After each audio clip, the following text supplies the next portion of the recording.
ஒரு நாவு போதாதே, நீர் செய்ததை சொல்ல இந்த ஆயுள் போதாதே. உன் நீதியை சொல்ல ஒரு நாவு போதாதே, நீர் செய்ததை சொல்ல இந்த ஆயுள் போதாதே. இன்று என்னை காண்பதெல்லாம் உம்மால் தானே வந்தது. இயேசு கிறிஸ்துவின் இனிய நாமத்தினாலே உங்களுக்கு என் அன்பின் வாழ்த்துக்கள். இந்த நல்ல நாளை காண செய்த தேவனுக்கு ஸ்தோத்திரம் உண்டாவதாக. கர்த்தருடைய கிருபை உங்கள் அனைவரையும் சூழ்ந்து கொள்வதாக. 2 தீமோத்தேயு 2வது அதிகாரம் அதனுடைய 7வது வசனம். நான் சொல்லுகிறவைகளை சிந்தித்துக்கொள், கர்த்தர் எல்லா காரியங்களிலும் உனக்கு புத்தியை தந்தருளுவார். கர்த்தருடைய பரிசுத்த நாமம் மகிமைப்படுவதாக.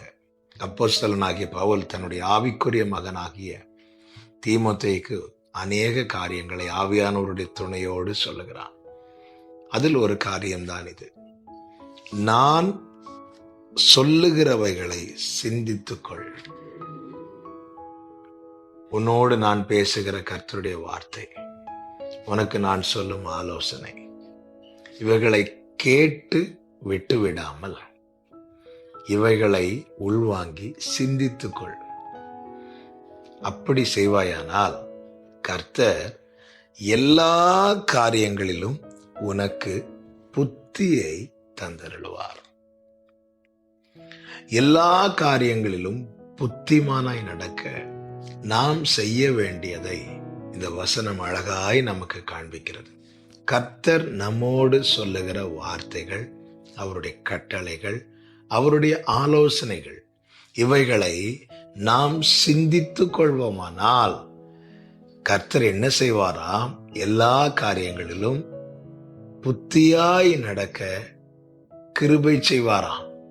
எல்லா காரியங்களிலும். யோசுவா மோசே மரித்த பிற்பாடு நின்று கொண்டிருக்க கர்த்தர் யோசுவாவை பார்த்து சொல்லுகிறார், நான் மோசையோடு இருந்தது போல உன்னோடும் இருப்பேன் என்று சொல்லிவிட்டு ஒரு பெரிய கூட்டத்துக்கு பொறுப்பெடுக்கிறார் இந்த யோசுவா. மோசேக்கு நல்ல பக்குவம், ஞானம் எல்லாம் இருந்தது. அவ்வளவு அனுபவம் உள்ள மோசே இருந்த ஸ்தானத்துல தான் இப்பொழுது யோசுவா வந்து நிற்கிறான். எப்படி இதை லீட் பண்ண, ஒவ்வொருத்தர் பிரச்சனை எப்படி சமாளிக்க, ஒவ்வொரு இடத்துல எப்படி புறப்பட்டு செல்ல, எதுவுமே அறியாதவனாய் திகைத்து நிற்கும் போது கர்த்தர் யோசுவாவை பார்த்து சொன்ன வார்த்தை தான் யோசுவா 1வது அதிகாரம் அதனுடைய 7வது வசனம். என் தாசனாகிய மோசே உனக்கு கற்பித்த நியாயப்பிரமாணத்தின்படியெல்லாம் செய்ய கவனமாயிருக்க மாத்திரம் மிகவும் பலங்கொண்டு திடமனதாயிரு. நீ போகும் இடமெல்லாம் புத்திமானாய் நடந்து கொள்ளும்படிக்கு அதை விட்டு வலது இடது புறம் விலகாதிருப்பாயாக. இந்த வார்த்தையை உள்வாங்கிறதுல, இந்த வார்த்தையை விட்டு விலகாதிருக்கிற விஷயத்துல ஒரு தேவ பிள்ளை பலமுள்ளவனா இருக்கணும். ஆமே. இதை விட்டு நாம் விலகுவோமானால் நாம் திசை கெட்டு போவோம்.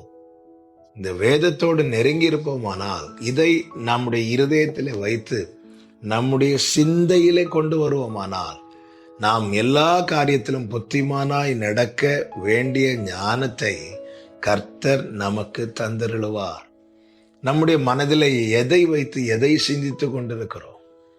கிருபை பெற்றவளே நீ வாழ்க என்ற வாழ்த்துதலை கேப்ரியல் தூதன் மரியாளுக்கு சொன்னபோது அந்த வாழ்த்துதல் எப்படிப்பட்டதோ என்று சிந்தித்து கொண்டிருந்தாள் என்று வேதம் சொல்லுகிறது. பிரியமான கர்த்தருடைய பிள்ளைகளே, கர்த்தர் நம்மோடு பேசுகிற வார்த்தைகளை நாம் சிந்தித்து கொண்டிருப்போமானால் எல்லா காரியங்களிலும் கர்த்தர் நமக்கு புத்தியை தந்தருளுவார். வார்த்தையை உள்வாங்குவோம். வார்த்தைகளையே நினைவிலே வைத்து சிந்தித்துக் கொண்டிருப்போம். இவைகளை தியானித்துக் கொண்டிருப்போம். எல்லா காரியங்களிலும் புத்திமானாய் நடக்க இதை விட்டு வலது இடது புறம் விலகாதிருப்பாயாக என்று அன்று கர்த்தர் யோசுவாவுக்கு கட்டளையிட்டதை தான் இந்த நாளில நினைவுபடுத்துகிறார்.